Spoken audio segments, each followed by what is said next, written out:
Hello everyone, this is your 5 and welcome to the Global Central Toy Review. And today's toy review looking at the 2006 release by ToyBiz of the Marvel Legends action figure review. And today's action figure review belongs to a series number 15 that allows you to build the Modok figure. And today's action figure review we're looking at the Thorbuster Iron Man.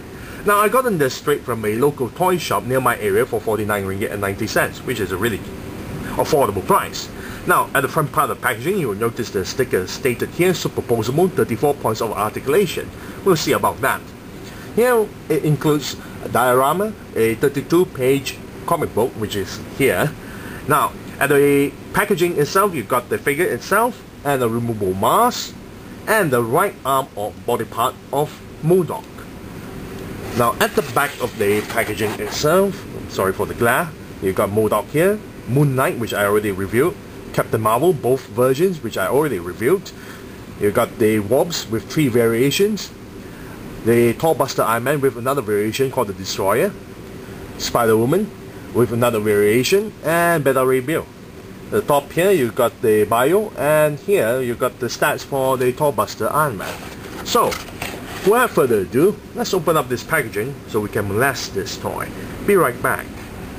And we're back after removing the figure and the rest of the stuff out from packaging. Now inside the packaging, it comes with an instruction manual on how to assemble your own Modok figure. At the upper corner part here, it shows you on how to cut the diorama, and at the bottom of the diorama, place it with the base stamp. And that's about it with the instruction manual. Next we have the right body and arm of the Modok figure. The arm actually turns 360 degrees at the upper bicep. The elbow is double jointed and bent this far. The wrist actually turns 360 degrees and goes outward and inward and has 4-finger articulation, which is not bad. Nothing to talk much because it's just only one part of the Modok figure. Next we have the Invincible Iron Man comic, Volume 2, Issue 64, and this is the storyline for the Stand-Off storyline, Part 2 of 3, where Tony Stark was given some advice by Dr. Doom on using an enchanted material to go up against with Thor because he's a god.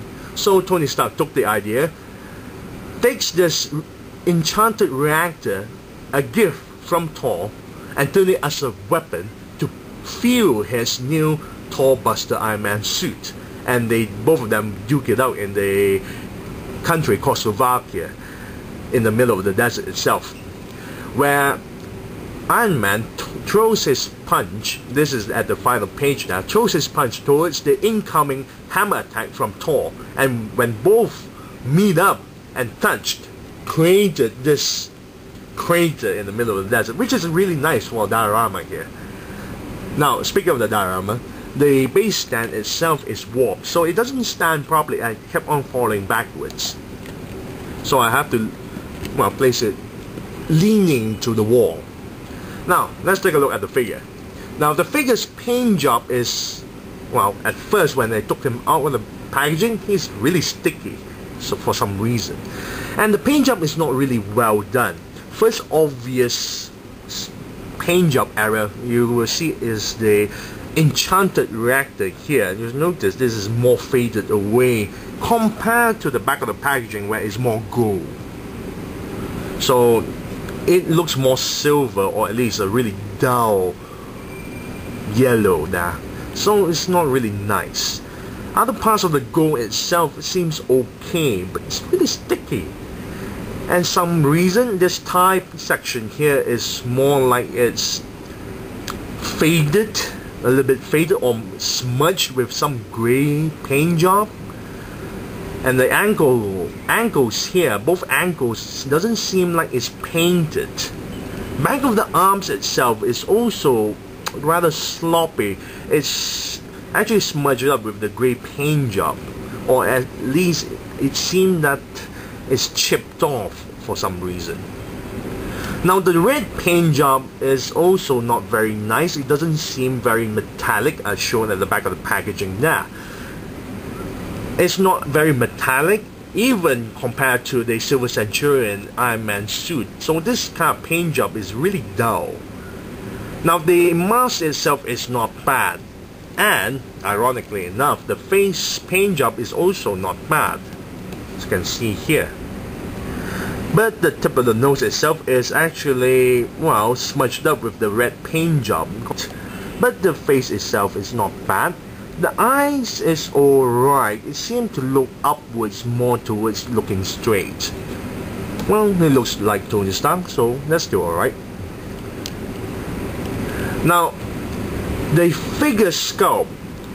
First things first, let's do a size comparison.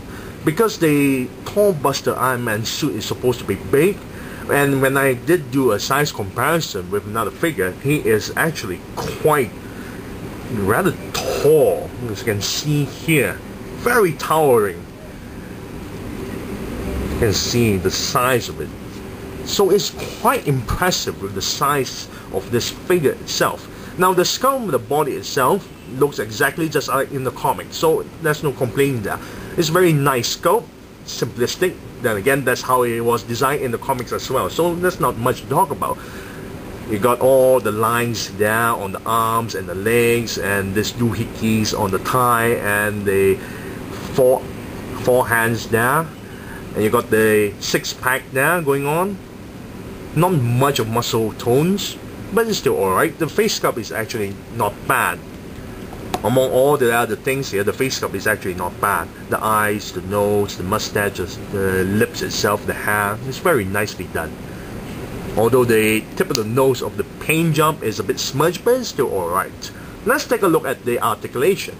The head actually looks downward, pivot upwards, and turn 360 degrees, which is not bad. The torso actually is ratcheted. It goes back a little bit, straight, and a little bit downwards, like so. Just 3 ratcheted sounds that you notice that. The waist joint turns 360 degrees. The shoulder joints turn 360 degrees, and you raise the arms this far. Upper bicep turns 360 degrees.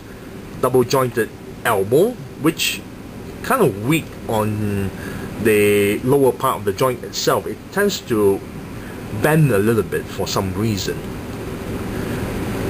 The wrist joint turns 360 degrees and go outward and inward as well. And the fingers is actually one part, so it only goes outward and inward. So not individual articulation we have for the fingers itself. Now the hip joint is something I really like. I was expecting something like Captain Marvel, I guess, or Warps with that kind of articulation, but no, articulation on the hip joint. He can bend the legs this far, backwards as well, and on the sides is on the ball joint, and the peg is straight up, not positioned this way, but straight up positioned this way. So it's a really good joint there on the ball joint. The thigh itself can swivel 360 degrees, double jointed knee that bends this far. The shin here turns 360 degrees, and the ankle here goes downward all the way down like so, all the way up like that, and also goes side to side, and there's 2 articulations. So the articulation is actually not bad. It's really great stuff, and the size of the figure is really impressive, and the sculpt is, well, despite it's rather bland, but he is actually comic accurate, and I really love the size of it. But the paint job is a bit disappointing, but I've seen worse paint job. So if I'm gonna give a rating of this figure, I'll say, wow, I'll give it a nice 7 out of 10. Yes, because I really love the size of it, and the articulation is really great, and the paint job is not too bad. I've seen worse. So 7 out of 10. I thank you all for watching. This is New 5, and I'm signing off.